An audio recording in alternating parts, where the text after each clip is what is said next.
नमस्कार दोस्तों, मैं राहुल आप सभी का मंथन में स्वागत करता हूं। 71वें बीपीएससी मेंस से संबंधित एक महत्वपूर्ण टॉपिक जो कि आपके जीएस पेपर 2 से संबंधित है, वित्तीय समावेशन, उस पर आज हम लोग चर्चा करेंगे और समझने का प्रयास करेंगे कि यूपीआई आने के पश्चात क्या भारत आज भी वित्तीय समावेशन को प्राप्त कर पाया है या नहीं।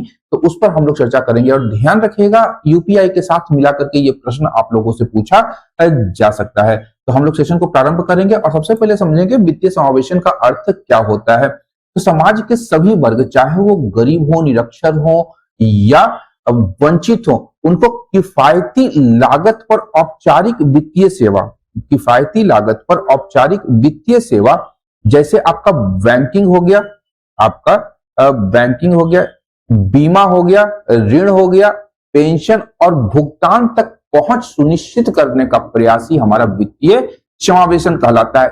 अगर हम लोग बात करेंगे तो वित्तीय समावेशन आखिर क्यों महत्वपूर्ण है, तो भारत समावेशी विकास या इंक्लूसिव ग्रोथ की बात करता है और सामाजिक न्याय का आधार स्तंभ माना गया है। यानी समावेशी विकास और सामाजिक न्याय जिसकी बात हमारे संविधान में भी कही गई है, उसके लिए यह एक महत्वपूर्ण आधार स्तंभ बन करके उभरता है। इसके पश्चात अगर हम संयुक्त राष्ट्र संघ की परिभाषा को समझने का प्रयास करें तो इसे मूल रूप से 4 तत्वों को दिया गया है वित्तीय समावेशन की परिभाषा के रूप में। सबसे पहले निर्धारित किया गया है कि हमारा जो वित्त का पहुंच है, क्या वह सभी परिवारों तक है। तो सभी परिवारों को बैंकिंग, बीमा, ऋण और भुगतान जैसी सेवाएं उपलब्ध करवाना होगा, यानी पहुंच सुनिश्चित करनी होगी वंचित और गरीब वर्गों तक। इसके उपरांत है स्थायित्व, स्पष्ट विनियमन होना चाहिए और जो संस्थान होने चाहिए वो मजबूत होने चाहिए, स्थिरता होनी चाहिए, यानी निवेश की निरंतरता और निश्चितता हमेशा बनी हुई रहनी चाहिए। साथ ही साथ प्रतिस्पर्धा भी होनी चाहिए, यानी कि लोगों के पास में अपने निवेश को या बैंकिंग, बीमा, ऋण और भुगतान संबंधी सेवाओं को प्राप्त करने के लिए उनके पास केवल एक विकल्प नहीं होने चाहिए, अनेक विकल्प उपलब्ध होने चाहिए। साथ ही साथ सामर्थ्य भी सुनिश्चित करना इस परिभाषा का एक महत्वपूर्ण अंग है। तो 4 तत्वों में संयुक्त राष्ट्र संघ ने वित्तीय समावेशन को परिभाषित करने का प्रयास किया है। हमारा पहुंच, स्थायित्व, स्थिरता और प्रतिस्पर्धा, ये ध्यान रखिएगा। इसको भी हम लोग अपने आंसर में डाल सकते हैं इस तरह के टेबल फॉर्म के रूप में। अब बात करेंगे भारत में वित्तीय समावेशन जब प्रारंभ हुआ तो कौन सा एरिया जो है वो ज्यादा लाभदायक इससे सिद्ध हुआ या लाभ प्राप्त कर सका, या कौन सा एरिया आज भी पिछड़ा हुआ है वित्तीय समावेशन के क्षेत्र में। तो हम लोग मैप के आधार पर अपने आंसर में इसे समझाने का प्रयास कर सकते हैं। अब अगर हम लोग बात करेंगे सबसे पहले उत्तर भारत की, जिसे मूल रूप से हमारा उत्तर प्रदेश और बिहार आता है, यहाँ पर बैंकिंग घनत्व काफी ज्यादा कम है। इन 2 राज्यों में बैंकिंग घनत्व हमारा कम है। वहीं दक्षिण भारत जब हम लोग जाएंगे, जिसमें केरला, तमिलनाडु और कर्नाटका है, यहाँ पर डिजिटल भुगतान और बैंकिंग घनत्व का जो कवरेज है वो अत्यधिक ऊंचा है। हमारा 3 स्टेट याद रखिएगा, केरल, तमिलनाडु और कर्नाटक, ये 3 राज्यों को ध्यान में रखिएगा। इन 3 राज्यों में न केवल डिजिटल भुगतान अपितु बैंकिंग घनत्व का कवरेज जो है वो बहुत ज्यादा है। पूर्वोत्तर भारत की स्थिति की जब हम लोग बात करते हैं तो ध्यान रखिएगा, यहां पर जब हम लोग आएंगे तो यहाँ की जो भौगोलिक कठिनाई है या जो भौगोलिक परिस्थिति है, उसके परिणाम स्वरूप जो वित्तीय पहुंच या वित्तीय समावेशन का जो लाभ है दूर दराज के सुदूरवर्ती क्षेत्रों या पहाड़ी और दुर्गम क्षेत्रों तक उपलब्ध नहीं हो पा रहा है। तो आज भी यहाँ पर बहुत सारी जनसंख्या ऐसी है जो वित्तीय समावेशन के लाभ से वंचित है, हम लोग ये भी दर्शा सकते हैं। पश्चिम भारत की बात करेंगे तो पश्चिम भारत औद्योगिक रूप से काफी विकसित क्षेत्रों में से आता है, जिसमें हमारा गुजरात और मूल रूप से हमारा महाराष्ट्र का रीजन शामिल हो जाता है। तो इन 2 जगहों पे जब बात करते हैं तो भारत का ये मूल रूप से औद्योगिक और वित्तीय केंद्र है, जहां पर वित्तीय समावेशन का लाभ काफी अत्यधिक मात्रा में पहुंचा है और कवरेज जो है फाइनेंशियल इंस्टीट्यूशन का यहाँ पे काफी ज्यादा देखा जाता है। वहीं आरबीआई फाइनेंशियल इंक्लूसिव इंडेक्स 2023 की जब बात करेंगे तो भारत में एफआई का जो फाइनेंशियल इंक्लूजन का जो इंडेक्स है वो लगातार वृद्धि कर रहा है और वर्तमान में ये 60.1 है, ये ध्यान रखिएगा। इंडेक्स 60.1 है वर्तमान में आरबीआई फाइनेंशियल इंक्लूसिवनेस में भारत का।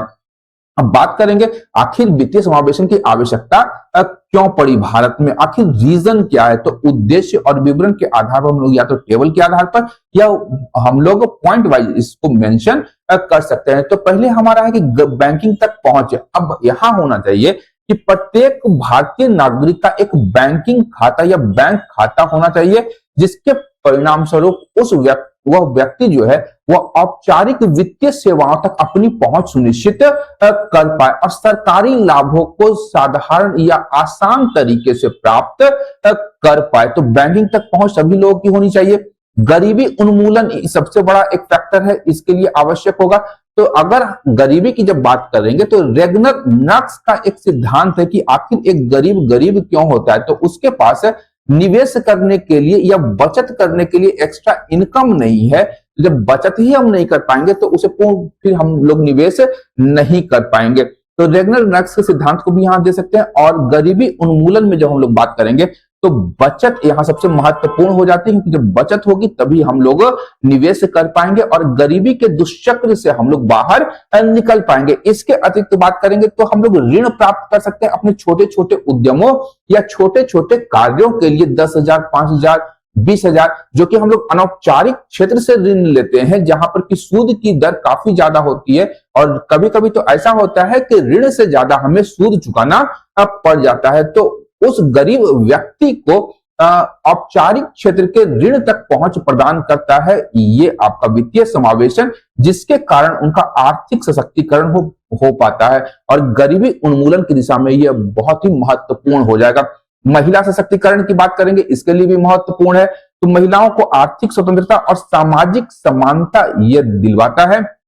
बीमा कवरेज की बात करेंगे, अगर हम लोग देखेंगे कि भारत में इंश्योरेंस कवरेज कितना है तो बहुत कम ही लोग होंगे जो कि इंश्योरेंस पॉलिसीज खरीदते हैं। तो सरकार ने क्या किया कि बैंक के साथ में बीमा पॉलिसी को भी इंक्लूड कर दिया। इवन एटीएम कार्ड जब हम लोग लेते हैं तो उसमें भी इंश्योरेंस पॉलिसीज को इनबिल्ड कर दिया गया है। तो इसमें हम लोग जीवन से संबंधित हो गया, दुर्घटना या पेंशन की सुरक्षा व्यवस्था से संबंधित बीमाओं को खरीद सकते हैं। न केवल हम लोग अतिरिक्त रूप से इसे खरीदेंगे बल्कि कुछ को बैंक अकाउंट और एटीएम कार्ड्स के साथ में ऐड कर दिया गया है। ऋण तक पहुंच हो पाएगा, पहले ही हम लोग देख चुके हैं कि सस्ते ऋण से किसान और छोटे उद्यम जो होंगे वो सशक्त हो सकते हैं, क्योंकि इन्हें औपचारिक क्षेत्र से आसान शर्तों पर ऋण उपलब्ध हो जाता है। इन्हें अनौपचारिक क्षेत्र की ओर या सूदखोर या महाजनों की ओर हाथ फैलाने की आवश्यकता नहीं पड़ती है।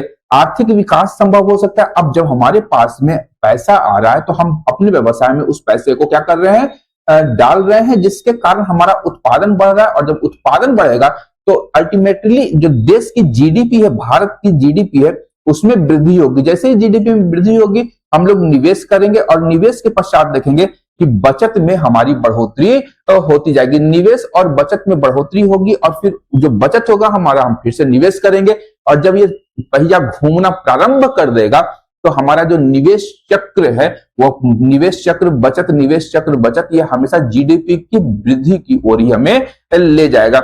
हम लोग बैंकिंग क्षेत्र या वित्तीय क्षेत्र को औपचारीकृत कर रहे हैं, यानी इसमें पारदर्शिता और कर अनुपालन में सुधार के कारण हम लोग वित्तीय समावेशन आज के दिन में ला रहे हैं। वहीं हम लोग बात करेंगे डायरेक्ट बेनिफिट ट्रांसफर का और जैम ट्रिनिटी, बड़ा इंपॉर्टेंट है। जनधन, आधार और मोबाइल, ये ध्यान रखिएगा। जैम ट्रिनिटी जनधन, आधार और मोबाइल है और डीबीटी डायरेक्ट बेनिफिट ट्रांसफर है। तो वित्तीय समावेशन की आवश्यकता इनके लिए भी बहुत महत्वपूर्ण हो जाती है।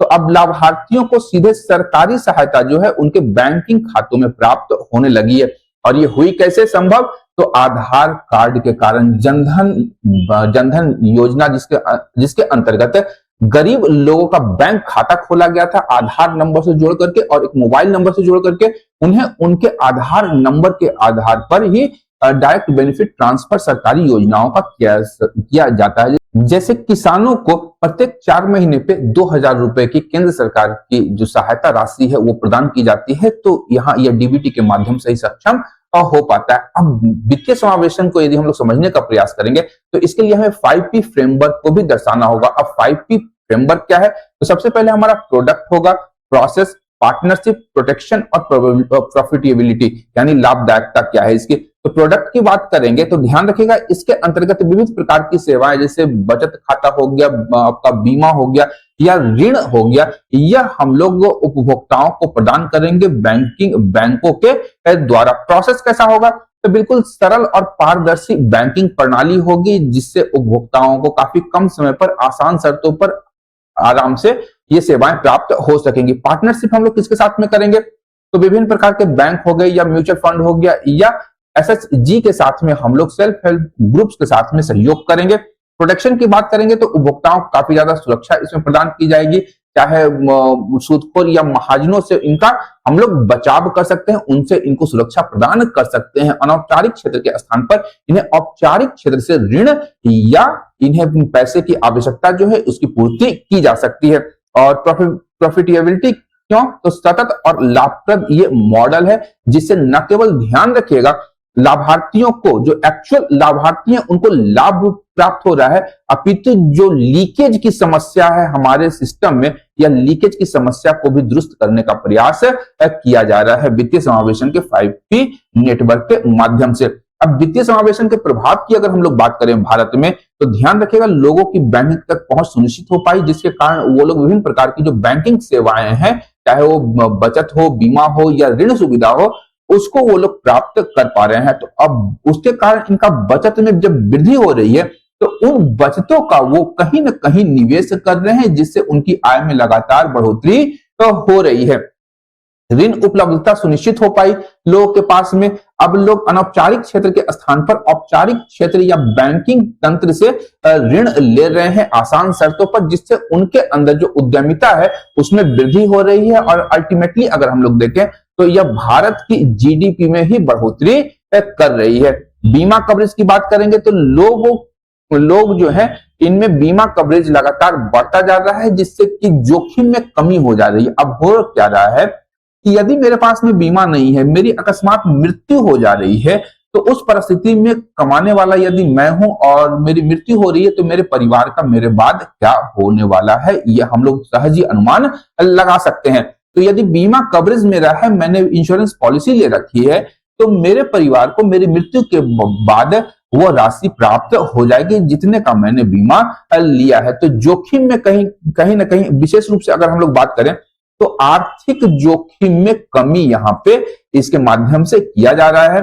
आर्थिक भागीदारी सुनिश्चित की जा रही है और सभी लोग, चाहे पंक्ति में खड़ा हुआ अंतिम व्यक्ति तक वित्तीय समावेशन का लाभ पहुंच रहा है, तो आर्थिक भागीदारी उसकी बढ़ रही है इसके माध्यम से। और भारत जो है वह समावेशी विकास या इंक्लूसिव ग्रोथ की ओर आगे बढ़ रहा है। जब हम लोग इंक्लूसिव ग्रोथ में आगे बढ़ेंगे तो अल्टीमेटली जो हमारा सतत विकास लक्ष्य है उसे हम लोग प्राप्त कर पाएंगे। जो 17 गोल्स हैं संयुक्त राष्ट्र संघ के, उसे हम लोग प्राप्त कर सकते हैं। लेकिन ये तो हो गया बहुत अच्छी बात है। अब सबसे बड़ी बात है कि आखिर भारत में वित्तीय समावेशन को लेकर के प्रमुख चुनौतियां क्या है। तो सबसे पहले वित्तीय साक्षरता। तो अगर हम लोग बात करें भारत की साक्षरता दर की अगर हम लोग बात करें तो ध्यान रखिएगा कि ये अभी भी 75% के पार नहीं पहुंच पाई है। 75% एक्चुअल साक्षरता, लोग एक्चुअल साक्षर नहीं है, ये ध्यान रखिएगा। तो ग्रामीण और निम्न आय वर्ग में अगर हम लोग देखें तो वहां पर वित्तीय साक्षरता की भी कमी है। जब हम लोग पढ़ना लिखना नहीं जानते हैं तो हम लोग किस आधार पर हम लोग वित्तीय रूप से साक्षर होंगे, और बहुत बड़ी ये बात हो जाती है। इसीलिए हम लोग क्या देख रहे हैं आज के दिन में कि साइबर क्राइम इतना फल फूल रहा है। साइबर क्राइम की बात करते हैं, हमेशा हम लोग देखते हैं कि मेरे बैंक अकाउंट से इतना पैसा निकाल लिया गया, फलाने के बैंक अकाउंट से ये पैसा निकाल लिया गया। तो यहां पर हम लोग बार बार कर रहे हैं कि अपनी निजी जानकारी किसी भी बैंक को ना दें, फिर भी लोग क्या कर रहे हैं, अपनी निजी जानकारियां किसी के बहकावे में आकर के शेयर कर रहे हैं, जिससे उन्हें आर्थिक रूप से हानि हो रही है। तो वित्तीय साक्षरता की कमी यहां साफ झलकती है। उच्च लेन देन लागत, यहां पर अगर हम लोग देखें कि जो लागत है बैंकिंग क्षेत्रों की, ये काफी ज्यादा हो जाती है। और विशेष रूप से जो कि सुदूरवर्ती क्षेत्रों में शाखा का संचालन है वह बैंकों के लिए महंगा पड़ता है। अब वहां पे कैश ले जाना, कैश हैंडलिंग करना, कैश लेकर के आना, तो काफी ज्यादा ये महंगा एक सौदा पड़ता है बैंकों को। ऋण सूचना का अभाव है। अब अनौपचारिक व्यवसायों की क्रेडिट योग्यता निर्धारण जो होती है वो काफी कठिन हो जाती है। क्योंकि अगर हम लोग बात करें एक ठेले वाला, एक खोमचे वाला है, तो उसकी क्रेडिट योग्यता क्या है, वह हमसे जो ऋण ले रहा है वह उसे चुका पाएगा भी या नहीं, तो ये जो निर्धारित करना है ये बड़ा ही कठिन हो जाता है इन लोगों के लिए। तो ऋण सूचना का यहाँ पे अभाव है, अनियमित आय है। अब अगर हम लोग बात करें भारत में, तो मौसमी रोजगार यहाँ पे बहुत है। अब कुंभ का मेला लगा तो वहां पर लोग अपना ठेला, चाय का स्टॉल या कुछ भी लगा लिया ऋण लेकर के। अगर वहां पर हम लोग देखें, वह व्यक्ति कुंभ के मेले के बाद फिर वह क्या हो गया, वह बेरोजगार हो जाता है। तो कहीं ना कहीं वह मौसमी रोजगार यहाँ पे भारत में ज्यादा प्रचलित भी हमें होता हुआ दिखाई देता है। तो मौसमी रोजगार के कारण उनके पास में जो बचत क्षमता होती है वो काफी ज्यादा सीमित हो जाती है, उनकी आय काफी अनियमित होती है। कभी काफी ज्यादा आय हो गया और कुछ महीनों में हम लोग देखते हैं कि उसकी आय बिल्कुल शून्य हो जाती है। तो इस प्रकार के अनियमित आय के कारण वित्तीय समावेशन जो है ये प्रभावित होता है। नियामक कोलेस्ट्रॉल की बात करेंगे तो आरबीआई हो गया, नाबार्ड हो गया, इन सभी के बीच में समन्वय की बिल्कुल कमी है। एनपीए की एक बहुत बड़ी समस्या है भारत में कि लोग ऋण लेकर के ऋण नहीं चुकाते हैं। जनरली अगर हम लोग बात करें बजाज फाइनेंस की बात अगर करें या किसी भी फाइनेंस कंपनी की, यहाँ एक केवल मैं उदाहरण दे रहा हूं बजाज फाइनेंस का, तो लोग ऋण ले लेते हैं और मेरे जो कुछ स्टूडेंट्स हैं वो इस कंपनी के जो ऋण कलेक्टर्स होते हैं उनमें कार्य करते हैं। तो ये लोग अलग अलग तरह की आकर के यहाँ पे मेरे पास में बताते हैं, अपने अनुभव को शेयर करते हैं मेरे साथ में। तो इनका भी कहना है कि सर बड़ा स्थिति गंभीर हो जाता है कि लोग लोन ले लेते हैं और समय पर नहीं चुकाते हैं, और जब हम लोग कलेक्ट करने के लिए जाते हैं तो अलग अलग तर्क दिए जाते हैं। कभी कभी तो इनके साथ मारपीट की भी नौबत उत्पन्न हो जाती है। तो एनपीए की समस्या बहुत बड़ी समस्या है और ग्राहक जो है ये ऋण को चुकाता भी कई बार नहीं है, जिसके कारण बैंकों को हानि होती है। तो यहाँ पर बैंकों की सतर्कता और ऋण देने में अनिच्छा उत्पन्न हो जाती है कि भाई देवे नहीं करता तो हम काहे के लिए पैसा दे, इसके पीछे में खर्चा करें। तो बैंक भी यहाँ पर अपना अनिच्छा जाहिर कर देता है इस सेक्टर को ऋण देने में। तकनीकी अवरोध है। अब सबसे बड़ा बात है कि इंडिया इतना बड़ा देश है और हमेशा हम लोग देखते हैं कि नेटवर्क की समस्या बनी रहती है। सुदूरवर्ती क्षेत्रों में तो क्या ही कहना, वहां पर आप कब गए, लॉगिन किए तो अब गोल चक्का घूम रहा है, गोल चक्का घूम रहा है तो घूमते ही रहता है। अरे स्थिर तो हो जाओ भैया, आ तो जाओ नेटवर्क में। तो नेटवर्क यहाँ सबसे बड़ी समस्या है और उपकरणों की खराबी। और हम लोग अगर देखते हैं तो सुदूरवर्ती क्षेत्रों या ग्रामीण क्षेत्रों में अगर कोई उपकरण समाप्त हो गया जो कि वित्तीय समावेशन से संबंधित है या इलेक्ट्रॉनिक उपकरण खराब हो गया तो उसको बनने में भी करीब 2-4 सप्ताह भर का दिन लग जाता है। तो ये तकनीकी अवरोध एक बहुत बड़ी चुनौती है, इसे दूर करना होगा। शुल्क भार। अब शुल्क भार क्या है, तो न्यूनतम बैलेंस और सेवा शुल्क जो है गरीबों को हतोत्साहित करते हैं। अब क्या होता है कि सरकार ने जनधन योजना के माध्यम से जीरो बैलेंस अकाउंट तो खुलवा दिया, लेकिन बहुत सारे क्षेत्र ऐसे हैं या बहुत सारे लोग ऐसे हैं जिन्होंने जनधन योजना के माध्यम से अपना अकाउंट नहीं खुलवाया बल्कि एक जनरल अकाउंट खुलवाया जिसमें कि एक न्यूनतम बैलेंस रखने की आवश्यकता होती है।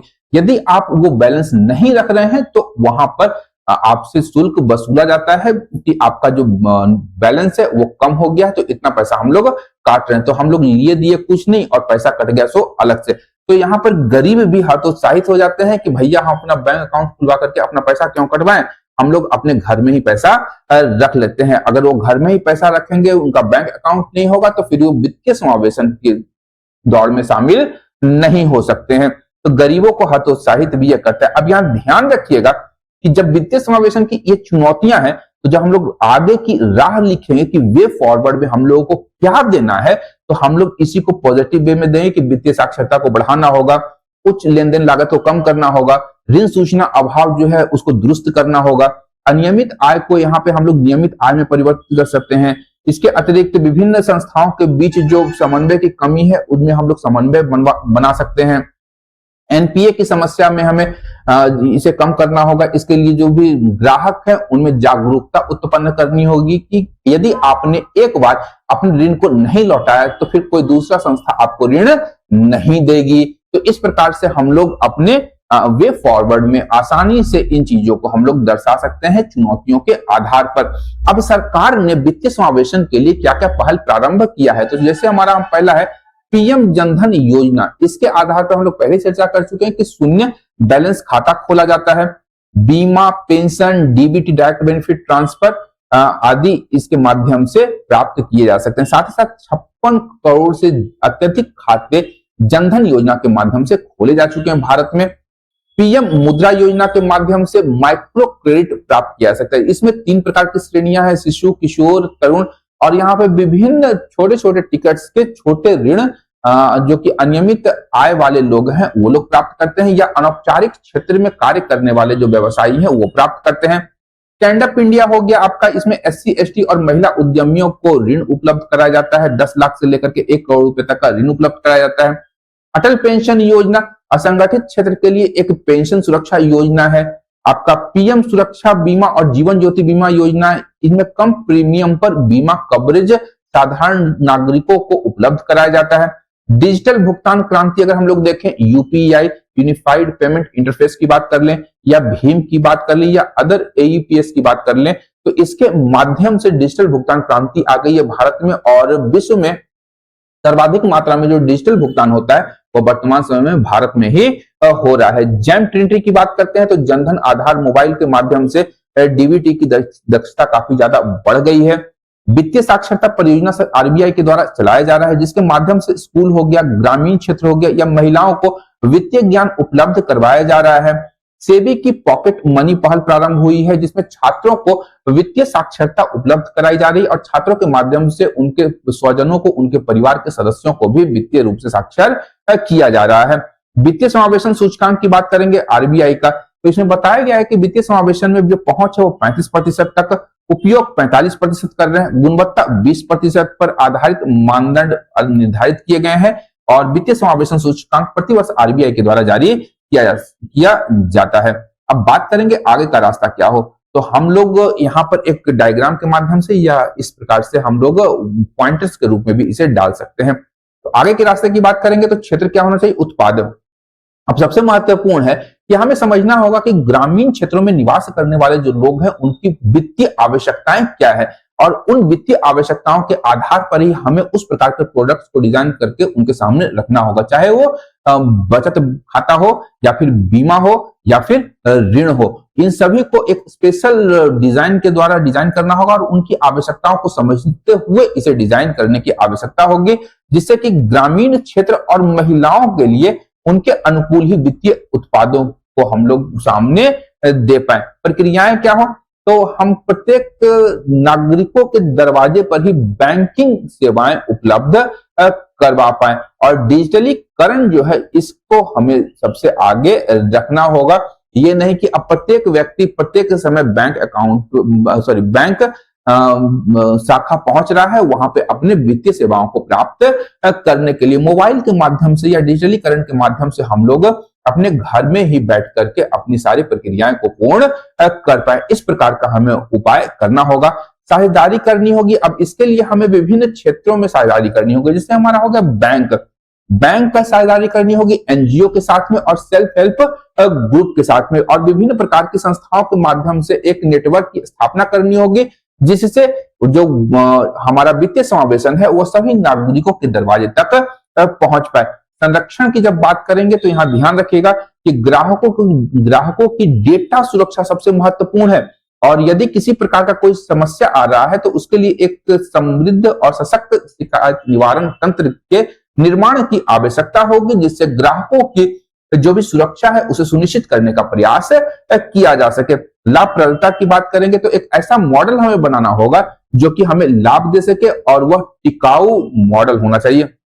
उत्पादकता की बात करेंगे तो यहाँ पर क्रेडिट प्लस दृष्टिकोण की आवश्यकता होगी, जिसमें हमें उद्यमिता के साथ साथ प्रशिक्षण देने की भी आवश्यकता होगी। और मानव संसाधन की बात करेंगे तो ग्रामीण बैंक कर्मियों का कौशल विकास करना होगा, क्योंकि उनके पास अगर देखें तो कंप्यूटर चलाने या डिजिटल रूप से वो कौशल युक्त नहीं है, इसीलिए उनका कंप्यूटर के साथ साथ विभिन्न प्रकार के जो डिजिटल उपकरण है उन्हें चलाने का कौशल या प्रशिक्षण भी प्रदान करने की आवश्यकता होगी। और इसके माध्यम से भारत वित्तीय समावेशन को 60% से बढ़ा करके 100% कर पाएगा। अब निष्कर्ष में हम लोग लिख सकते हैं कि वित्तीय समावेशन केवल एक आर्थिक नीति नहीं है, बल्कि समावेशी विकास की रीढ़ है। ध्यान रखिएगा, इसके बिना, वित्तीय समावेशन के बिना समावेशी विकास की बात करना बेमानी हो जाती है। वित्तीय, जब हम लोग बात करेंगे वित्तीय समावेशन की, तो यह गरीबी उन्मूलन से लेकर के लैंगिक समानता, सामाजिक न्याय और डिजिटल सशक्तिकरण का मार्ग प्रशस्त करता है। और भारत का लक्ष्य होना चाहिए कि हर नागरिक के हाथ में बैंकिंग की पहुंच और हर गांव तक वित्तीय सशक्तिकरण की पहुंच सुनिश्चित होनी चाहिए, जिसके माध्यम से संयुक्त राष्ट्र संघ के सतत विकास लक्ष्यों को हम लोग प्राप्त कर पाए। हमेशा की तरह अंत में एसडीजी गोल्स को लिखना न भूलें अपने आंसर को समाप्त करने के क्रम में। और तो आज के इस सेशन में इतना ही, मिलते हैं हम लोग अगले सेशन में। तब तक के लिए धन्यवाद। देखते रहिए मंथन, क्योंकि मैं इस प्रकार के वीडियोस लाता रहता हूं। Thank you.